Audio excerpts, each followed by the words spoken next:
Telugu cinema దగ్గర ఎప్పటికప్పుడు కొత్త హీరోయిన్స్ వస్తూనే ఉంటారు. వారిలో కొంతమంది ఏళ్ల తరబడి పాతుకుపోతే మరికొందరు వచ్చిన కొన్నేళ్లలోనే కనుమరుగైపోతూ ఉంటారు. కాగా ఇలా గడిచిన కొన్నేళ్లలోనే చాలా మంది యంగ్ అండ్ హాట్ బ్యూటీస్ ఇండస్ట్రీలో పరిచయమై సత్తా చాటారు. శ్రీలీల, కృతి శెట్టి లాంటి చిన్న వయసున్న యువ హీరోయిన్స్ ఏలుతున్న ఈ సమయంలో జస్ట్ రీసెంట్ గా టాలీవుడ్ యువతలో సెన్సేషన్ రేపిన మరో హీరోయిన్ ఎవరైనా ఉన్నారు అంటే అది అందాల భామ భాగ్యశ్రీ బోర్స్ అనే చెప్పాలి. కాగా బాలీవుడ్ కి చెందిన ఈ యంగ్ హీరోయిన్ తెలుగులో కూడా పాగా వేసేందుకు రవితేజ దర్శకుడు హరీష్ శంకర్ల కాంబినేషన్లో మిస్టర్ బచ్చన్ అనే సినిమాలో నటించి ఎంట్రీ ఇచ్చింది. అయితే సినిమా రిలీజ్ కి ముందు వరకు కూడా ఏదో స్టార్ హీరోయిన్ రేంజ్ ఫేమ్ ని తెచ్చుకొని కొన్ని రోజులు అలా ఆమెనే సినీ వర్గాల్లో సోషల్ మీడియాలో కూడా హాట్ టాపిక్ అయ్యింది. కాగా సీన్ కట్ చేస్తే సినిమా భారీ డిజాస్టర్ అయ్యింది.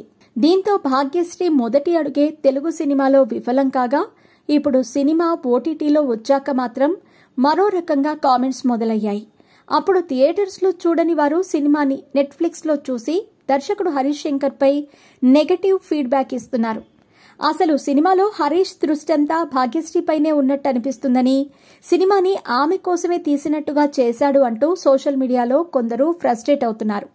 అలాగే భాగ్యశ్రీ అందాలు, నడుము లాంటి వాటిపై పెట్టిన శ్రద్ధ సినిమాని ఎలా హిట్ సినిమాగా చేయాలి అనే దానిపై కూడా దృష్టి పెట్టుంటే బాగుండేదని పోస్ట్ ఓటీటీ రిలీజ్లో గట్టి కామెంట్స్ వినిపిస్తున్నాయి.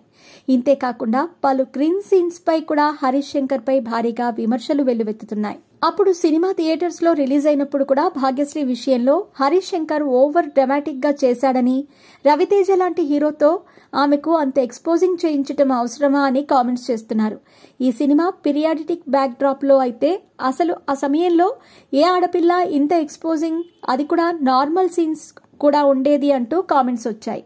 ఇలా భాగ్యశ్రీ విషయంలో మాత్రం హరీష్ శంకర్ పై అప్పుడు ఇప్పుడు 2 సార్లు గట్టిగానే అక్షింతలు పడ్డాయని చెప్పక తప్పదు. కాగా ఈ చిత్రాన్ని పీపుల్ మీడియా ఫ్యాక్టరీ వారు నిర్మాణం వహిస్తే భారీ నష్టాలే ఈ సినిమాకి మిగిలాయి. అలాగే రీసెంట్ గానే ఓటీటీలో వచ్చిన ఈ చిత్రం ప్రస్తుతం నెట్ఫ్లిక్స్ లో స్ట్రీమ్ అవుతోంది.